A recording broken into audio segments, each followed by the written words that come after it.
Hola, buenos días. Vamos a hacer el siguiente examen. Selectividad física de la Comunidad Valenciana. Examen de julio de 2018, opción B. Leemos la primera pregunta. Deduce razonadamente la expresión que relaciona el periodo de una órbita circular con su radio. El radio de la órbita terrestre es de 1,5 por 10 elevado a 11 metros y el de la órbita de Urano es de 2,9 por 10 elevado a 12 metros. Calcula el periodo orbital de Urano, suponiendo que la órbita de los planetas alrededor del Sol es circular. Bien, vamos a decir en primer lugar la expresión que relaciona el periodo con el radio de la órbita circular. Lo primero que tenemos que tener en cuenta es que cuando un cuerpo está orbitando alrededor de un astro central en una órbita circular, estas dos fuerzas serán iguales. La fuerza de atracción gravitatoria es la que hace de fuerza centrípeta, ¿de acuerdo? Bueno, pues esta sería la expresión de la fuerza gravitatoria, ya la conocéis, la constante de gravitación por las dos masas, y divido la distancia al cuadrado entre sus centros de gravedad. Y esta es la expresión de la fuerza centrípeta, mv cuadrado dividido r. Las dos masas se van, uno de los dos radios se va y despejamos la velocidad orbital, que ya sabéis que es igual a la raíz cuadrada de la constante de gravitación por la masa del cuerpo central dividido el radio que lo separa, el radio de la órbita. Pero si la órbita es circular, podemos suponer que la velocidad es constante y será igual a espacio partido tiempo. 2πr, que es la longitud de una circunferencia, dividido el tiempo, que sería en este caso el periodo, el tiempo que tarda en dar una vuelta alrededor del cuerpo central. Y esta velocidad también es igual a la que hemos deducido anteriormente. Pues aquí lo único que tenemos que hacer ya es elevar al cuadrado ambas expresiones y despejar el periodo. Nos queda esta ecuación, que no sé si os suena, pero es formalmente igual que esta. Y esta es la tercera ley de Kepler. Por lo tanto, hemos demostrado la tercera ley de Kepler. Esto es lo que nos pedían en el problema y hemos demostrado además la tercera ley de Kepler. Vamos a la segunda parte del ejercicio. Nos dicen que calculemos el periodo de Urano alrededor del Sol. ¿Y qué es lo que tenemos que hacer? Aplicar esta ecuación. El periodo de Urano al cuadrado dividido el periodo de la Tierra al cuadrado será igual a K y K, radio de Urano al cubo y radio de la Tierra al cubo. De esta forma, las dos constantes se van. Y despejamos el periodo de Urano. Como veis, aquí lo sabemos todo. Este sería un año. Aquí tenemos el radio de Urano y aquí tenemos el radio de la Tierra. El radio de la Tierra nos lo dan y el radio de Urano también. Así que hacemos las operaciones y nos da 85 años. Bien, pasamos a hacer el segundo problema. Segundo ejercicio. Una onda transversal se propaga por una cuerda según la ecuación I igual a 0,5 coseno de 5pi por 2t menos x, en unidades del sistema internacional. A. Calcula la elongación I del punto de la cuerda situado en x1 igual a 40 centímetros en el instante t1 igual a 1 segundo. ¿Qué distancia mínima hay entre dos puntos de la cuerda con la misma elongación y velocidad en un mismo instante? Bueno, luego leemos el apartado B. Lo primero que hago es poner esta expresión, escribir esta expresión de una forma más cotidiana, a la que estamos más acostumbrados, que es esta de aquí. Multiplico 5pi por 2t, que sería 10πt, y 5pi por x, que sería 5πx. De esta forma, esta expresión es formalmente igual a esta de aquí abajo, la que todos conocéis como la expresión de la elongación de un punto que está realizando una onda. Y ahora sustituimos x por 0,4 y t por un segundo. Lo conozco todo y obtenemos que el punto tiene una elongación de 0,5 metros, es decir, igual a la amplitud, por lo tanto está en la parte superior de su movimiento. Los puntos que tienen la misma elongación y velocidad en un instante determinado están en fase y la distancia mínima que los separa es la longitud, aquí me falta y lo escribimos, de onda. La longitud de onda es igual a 2pi partido k. K lo sabemos. Fijaros que aquí está K y aquí está K. Es decir, que K es igual a 5pi. Pues 2pi partido 5pi, que es 0,4 metros. Esa sería la longitud de onda. Como el punto situado en x1 tiene una elongación igual a la amplitud, su velocidad será 0. ¿De acuerdo? No está en ese momento no está ni subiendo ni bajando. Mientras que el segundo punto sería igual a x1 más lambda cuarto. 0,4, que nos dicen que vale x1, y lambda cuarto, que sería 0,4 entre 4, que es 0,1. Es decir, el segundo punto está a una distancia del origen igual a 0,5 metros. El primero a 0,4, el segundo a 0,5. Y vamos a calcular su velocidad. Tendríamos que derivar esta expresión, ¿de acuerdo? La derivada de esta expresión con respecto al tiempo. Bueno, 0,5 es constante, que aparece aquí. La derivada del coseno es menos seno, y aparte de aquí este signo menos y este seno. Y la derivada de lo que hay dentro, de 10πt, será 10π. La derivada de 5π aquí es 0, claro, con respecto al tiempo. Bueno, aquí lo conocemos de nuevo todo. Calculamos y obtenemos un valor de 5π metros por segundo. Esa será la velocidad, que es la velocidad máxima, puesto que ese punto se encuentra con una elongación 0. Está moviéndose hacia arriba y por lo tanto la velocidad es positiva. Bien, pasamos a hacer el ejercicio número 3.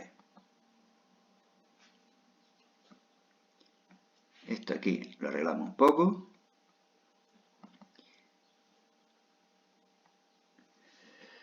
Y empezamos a hacerlo. En el fondo de una cubeta llena de un cierto líquido se sitúa un pequeño foco luminoso. Ver figura adjunta. Se observa que el rayo A se refracta y sale con un ángulo de refracción de 58 grados, pero el rayo B no se refracta. Determina el índice de refracción n del líquido y explica razonadamente el motivo por el cual el rayo B no se refracta. Bueno, vamos hacia abajo un poco, explicamos el dibujillo, el esquema. El esquema es hecho por mí, así que no es exactamente igual que el que hay en el examen. Esta es la cubeta que tiene una altura de 20 centímetros, desde aquí hasta aquí 20 centímetros. El rayo A sale desde el foco, llega hasta la superficie a 14 centímetros, mientras que el rayo B llegaría a la superficie a 20 centímetros. Esto es aire y esto es el líquido con un ángulo de refracción, con un índice de refracción n que no conocemos. Lo que voy a calcular es los dos ángulos. El ángulo con el que incide el rayo A sobre la superficie de separación y el rayo B. Sería este ángulo. Este ángulo sería igual que este, ¿de acuerdo? Siempre el ángulo es del rayo con respecto a la normal. Sería donde pone A, sería el ángulo. Pero es igual que este. Y por lo tanto vamos a calcular este. La tangente del ángulo de incidencia, la tangente de este ángulo, será igual a cateto opuesto partido cateto contiguo. Es decir, 14 entre 20. De aquí despejamos el ángulo y me da un valor de 35 grados. Es decir, el primer rayo está incidiendo sobre la superficie de separación con un ángulo de 35 grados con respecto a la normal. Y lo mismo hacemos con B, con el rayo B. El ángulo de incidencia será este, que es igual que este, ¿de acuerdo? Desde aquí hasta aquí. Bueno, será cateto opuesto, 20, dividido cateto contiguo, 20. Es decir, que el ángulo de incidencia es 45 grados. Y ahora aplicamos la ley de Snell de la refracción para el rayo A, para poder calcular el índice de refracción del medio. Sabéis que seno de I, seno de R, n sub 2, n sub 1. Despejamos n sub 1, es decir, el índice de refracción del primer medio donde se encuentra el rayo, antes de pasar al segundo medio. Será igual a n sub 2, seno de R, seno de I. N sub 2 es el índice de refracción del segundo medio, en este caso el aire, que es 1. Ángulo de incidencia, ángulo de refracción 58 y ángulo de incidencia 35. Lo conocemos todo, operamos y nos da un valor de 1,48. Recordad que siempre tiene que salir mayor que 1 y que es muy raro que salga más de 2. Es decir, normalmente estamos entre 1 y 2 los índices de refracción de los diferentes medios. Ahora, el rayo B no se refracta. ¿Por qué? Pues seguramente va a ser porque este ángulo va a ser mayor que el ángulo límite. Entonces lo que hago primero es calcular el ángulo límite y ver si el ángulo de incidencia del rayo B es mayor o no que el ángulo límite. Calculamos el ángulo límite. Aplicamos de nuevo la ley de Snell, solamente que el ángulo de incidencia lo llamamos L, límite, y el ángulo de refracción sería 90 grados. N sub 2 lo conocemos que es 1 y n sub 1 ya lo hemos calculado y es 1,48. Despejamos L y nos da un valor de 42,5. Y es lo que yo decía. Para cualquier ángulo que sea superior a 42,5 no se produce la refracción. Aquí tenemos 45 y por lo tanto el rayo B está incidiendo con un ángulo mayor al ángulo límite. Y por ello no se produce la refracción. Se está dando la reflexión total. Bien, no demasiado difícil, ¿no? Pasamos a hacer el ejercicio número 4.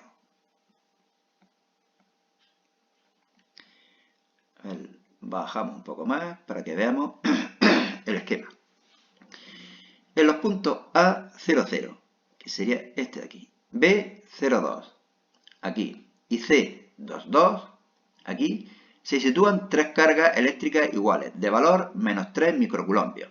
K sub A igual a K sub B igual a K sub C igual, lo pongo en coulombios, a menos 3 por 10 elevado a menos 6 coulombios. A dibuja en el punto D, el punto 1, 1, aquí, los vectores campo eléctrico generados por cada una de las cargas y calcula el vector campo eléctrico resultante. Bueno, lo primero que hago es calcular estas tres distancias, desde la A hasta la D, desde el punto B hasta el D y desde el punto C hasta el D. Bueno, esto es un cuadrado, así que esto es el centro del cuadrado y por lo tanto las tres distancias estas son iguales. ¿Cuánto valdría esta distancia, por ejemplo? Bueno, pues aplicando Pitágoras, si esto vale 1 y esto vale 1, sería 1 al cuadrado más 1 al cuadrado, raíz cuadrada, es decir, raíz cuadrada de 2. Estas tres distancias valen raíz cuadrada de 2. Y luego nos dicen para el siguiente apartado que en el punto D situaré esta carga, pero ahora no me hace falta. Ya he dibujado los tres vectores campo eléctricos. Recordad que para dibujar un campo eléctrico, supongo, aquí no hay nada en principio, pero supongo que aquí hay una carga positiva. Estas tres son negativas y por lo tanto esta carga positiva sería atraída por las tres cargas situadas en los puntos A, B y C. Por eso los dibujo así. Y los tres módulos estos son iguales. ¿Por qué? Pues porque las distancias son iguales y las cargas son iguales. Por lo tanto, estos tres vectores serán iguales y de tal modo que el campo eléctrico creado por la carga A y el campo eléctrico creado por la carga C se anulan. Es decir, que el campo eléctrico total será igual al campo eléctrico creado por la carga B. Venimos por aquí y lo que hacemos ahora es calcularla. El campo eléctrico creado por la carga B. Yo lo que hago normalmente es trabajar con módulos. Y luego, una vez que sé el módulo, escribo la expresión vectorial.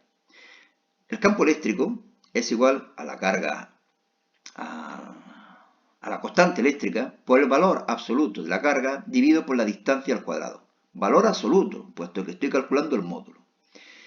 Sé la constante eléctrica, sé el valor absoluto de la carga, no tengo en cuenta este signo negativo, y pongo la distancia al cuadrado. Si la distancia es la raíz de 2 al cuadrado. Me da un valor de 13.500 newton por coulombo. Es decir, que este vector tiene un módulo de 13.500 newton.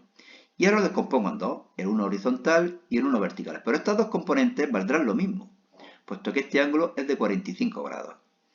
Calculo cuánto vale el módulo de la componente horizontal y la vertical. Y valdrán lo mismo, será el 13.500 por el seno o por el coseno de 45 grados, que es raíz de 2 partido por 2. Opero y me da un valor de 9.545 newton. Es lo que valen estas dos componentes. Su módulo. Y ahora ya sí voy a tener en cuenta si son positivos o negativos. La componente horizontal será negativa y la componente vertical será positiva. Por eso aquí aparece un menos y aquí aparece un más. ¿De acuerdo? Entonces el campo eléctrico total, que es igual que el campo eléctrico que crea la carga situada en el punto B, valdría menos 9.545,9 I más 9.545 J newton por coulombo. Bien, leemos el apartado B y ahora vemos de nuevo la gráfica para explicarlo ahí detenidamente. Calcula el trabajo realizado en el desplazamiento de una carga eléctrica puntual de 1 microcoulombo entre los puntos D y E, razonando si la carga puede realizar espontáneamente dicho desplazamiento. Bueno, me piden que calculemos el trabajo realizado en el desplazamiento, desde D hasta E. Vamos a ver de nuevo el esquema. Voy a traer una carga que vale 10 elevado a menos 6, es decir, positiva, desde D hasta E. Esta es positiva y estas tres son negativas. Así que va a costar trabajo alejarla, la positiva, hasta el punto E. ¿De acuerdo? Bueno, vamos a empezar a hacer el ejercicio. En primer lugar, yo creo que deberían de decir más claramente si se refieren al trabajo efectuado por el campo o al trabajo externo que tenemos que realizar para mover la carga. Normalmente no lo dicen y se supone que estamos calculando el trabajo efectuado por el campo eléctrico, puesto que no sabemos si hay una fuerza externa que lo mueva o no, en principio. Es decir, que yo voy a calcular el trabajo efectuado por el campo eléctrico. Aunque también se podría referir al trabajo efectuado por una fuerza externa, necesaria para trasladar la cuarta carga desde el punto D hasta el punto E. Repito, yo voy a calcular el trabajo efectuado por la fuerza conservativa, por eso lo llamo WFC, el trabajo efectuado por el campo eléctrico, por la fuerza eléctrica. Recordar que el trabajo de las fuerzas conservativas es igual a menos incremento de energía potencial, o lo que es lo mismo, a menos la carga que se mueve por la diferencia de potencial eléctrico. En nuestro caso sería menos la carga, potencial final, menos potencial inicial. Bueno, pues vamos a calcular los dos potenciales, en el punto D y en el punto E. Recordar que el punto D, vamos a verlo, era el que estaba en el medio del cuadrado, ¿no? Creo recordar. Punto D en el medio del cuadrado. Y vamos a calcular su potencial eléctrico. El potencial eléctrico en el centro del cuadrado, en el punto D, será igual al potencial eléctrico que crea la carga A, más el potencial que crea la carga B, más el potencial que crea la carga C. Sacamos factor común la constante eléctrica y multiplicaría a carga situada A por distancia en A, carga B, distancia en B, carga C, distancia C. Constante eléctrica, y estos tres son iguales. Las tres cargas son iguales y las tres distancias son iguales. Por lo tanto, multiplico por 3. El valor de la carga, ahora ya sí es verdad que no hay módulos ni nada, puesto que el potencial eléctrico es un escalar, tengo que poner el valor de la carga. Menos 3 por 10 elevado a menos 6. Y distancia era raíz de 2. Calculamos y nos da un valor de menos 57.275,6 julios partido coulombio. Y hacemos lo mismo para el punto E. Sería, de nuevo, constante eléctrica, carga, distancia, carga, distancia, carga, distancia. Pero ahora hay solamente dos iguales. Bueno, las tres cargas son iguales, pero hay solamente dos distancias iguales. Vamos a ver de nuevo el esquema. Estamos ahora en el punto E, aquí. Por lo tanto, hay dos distancias iguales. Esta de aquí, que creo que son 2 metros. Y esta de aquí, que será, creo, raíz de 5, no, raíz de 8. 4, 2 al cuadrado, 4, 8. Raíz de 8. Esto vale 2 y esto vale raíz de 8. Vamos a verlo si lo he puesto así. 2 y raíz de 8. Esto está multiplicado por 2 porque había dos cargas que estaban situadas a 2 metros. Bueno, opero y me da un valor de menos 36.545,9 julios. Y ahora ya sustituyo en esta expresión que había puesto. El trabajo de la fuerza conservativa menos QV sub B menos V sub D.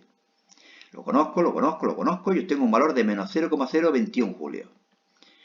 Vamos a comentar qué significa ese signo negativo. El signo negativo del trabajo de la fuerza conservativa indica que la cuarta carga no se traslada espontáneamente desde D hasta E, como yo había dicho al principio, no sé si lo recordáis, sino que habría que ejercer una fuerza externa que tendría que hacer un trabajo igual a este mismo valor, pero positivo, 0,021 julios. Por lo tanto, ¿qué es lo que hago yo? Calcular lo que creo que pide, pero de todos modos calcular también, o decir cuánto valdría, el trabajo de una fuerza externa que tendría que llevar la carga desde el punto D hasta el punto E. La cuarta carga desde el punto D hasta el punto E. Viene un problema un poco más largo y más complicado. Vamos a ver ahora el siguiente. Leemos el ejercicio 5. La energía cinética relativista de un electrón es el doble de su energía en reposo. Bueno, aquí lo tenemos puesto. Energía cinética igual a la energía, al doble de la energía en reposo, a lo que llamo E sub 0. Calcula su energía total y su velocidad en unidades del sistema internacional y me dan los datos de la masa del electrón y de la velocidad de la luz en el vacío. Bueno, recordar que la energía en reposo es igual a m sub 0 c cuadrado y que la energía total es igual al coeficiente gamma por E sub 0, por la energía en reposo. Bueno, la energía total será igual a la energía en reposo más la energía cinética. Energía en reposo más doble de la energía en reposo, puesto que me están diciendo esto, la energía cinética es el doble de la energía en reposo. Es decir, que aquí donde está energía cinética, pongo el doble de la energía en reposo. ¿Qué me da? 3 veces la energía en reposo. Es decir, que comparando estas dos cosas, yo ya sé que aquí que gamma vale 3. Pero bueno, vamos primero a calcular esto. La energía total es el triple de la energía en reposo. El triple, y ahora la energía en reposo vale m sub 0 c cuadrado. Pues m sub 0, que es la masa del electrón, c al cuadrado, me da un valor de 2,457 por 10 elevado a menos 13 julios. Es lo que yo decía, si la energía total es igual a gamma por la energía en reposo, podemos decir que gamma vale 3. Y ahora aquí, mucho toqueteo matemático, pero bueno, una chorrada. ¿Sabéis lo que vale gamma? 1 partido la raíz cuadrada de 1 menos v cuadrado c cuadrado. Bueno, pues elevado al cuadrado, despejo v sub c al cuadrado, despejo v sub c, despejo v, y aquí ya, donde está omega, tengo que poner un 3. Lo sé todo, calculo velocidad igual a 2,83 por 10 elevado a 8. Pues casi, ¿eh? Fijaros que nunca puede llegar a 3 por 10 elevado a 8 metros por segundo, nunca. Esa es la velocidad de la luz en el vacío y ninguna partícula puede tener una velocidad superior a la de la luz en el vacío. Aquí casi, pero bueno, lo mosqueante es que hubiera salido, por ejemplo, 3,15. Tacho el problema y empiezo de nuevo. Bueno, seguimos. Vamos a hacer el sexto y último ejercicio. Este es facilísimo. Completa la reacción determinando z y x sabiendo que la partícula emitida sigue la trayectoria representada en la gráfica cuando pasa por un campo eléctrico uniforme. ¿De qué tipo de desintegración y partícula se trata? Bueno, aquí la gráfica lo que nos dicen es que la partícula tiene carga negativa. Fijaros que se está acercando a la placa positiva, a los valores positivos. Y por lo tanto, esta carga tiene que tener un signo negativo. Vamos hacia abajo y os lo explico en un momento. La partícula se acerca a la carga a la placa positiva, por lo que tiene carga negativa. Debe tratarse, por lo tanto, de radiación beta, de una partícula beta. Las partículas beta son electrones. Los electrones tienen carga -1 y el número de nucleones es 0. Por lo tanto, la partícula que nos están preguntando es un electrón que tiene de carga -1 y de número de nucleones 0. En las reacciones nucleares se conserva la carga, que es el subíndice, y el número de nucleones, que es el superíndice. Por lo tanto, ¿qué podemos deducir? Y vamos a verlo aquí de nuevo. Esta es la ecuación, que 14 será igual a 14 más el numerito que hay aquí. Ese numerito tiene que ser 0. Y además que 6 es igual a z más este numerito que hay aquí. Este numerito hemos dicho antes que es -1 y por lo tanto z tendrá que ser 7. Aquí lo tenéis explicado. El subíndice 6 igual a z menos 1. Este menos 1 ya digo que es la carga del electrón. Y por lo tanto z igual a 7. Bueno, era normal, el nitrógeno. ¿Qué número atómico tiene el nitrógeno? Pues 7. Vuelvo a decir siempre lo que muchas veces comento. No tenéis por qué saber el número atómico de los elementos. Pero bueno, el nitrógeno, que es el séptimo, deberíais de saberlo. El wolframio, que no lo sepáis, de acuerdo. Que no sepáis el rutenio, de acuerdo. Que no sepáis el europio, de acuerdo. Pero el nitrógeno hay que saberlo. Bueno, y ahora también hacemos la suma en los superíndices. 14 igual a 14 más un número x. Ese número x va a ser 0. Por lo tanto, el subíndice del nitrógeno es 7, como ya podemos suponer, ya que 7 es el número atómico del nitrógeno, y la reacción completa sería esta de aquí. El carbono 14, que produce nitrógeno 14 y un electrón, y una partícula beta. Y listo el examen. Larguillo, pero bueno, no demasiado complicado.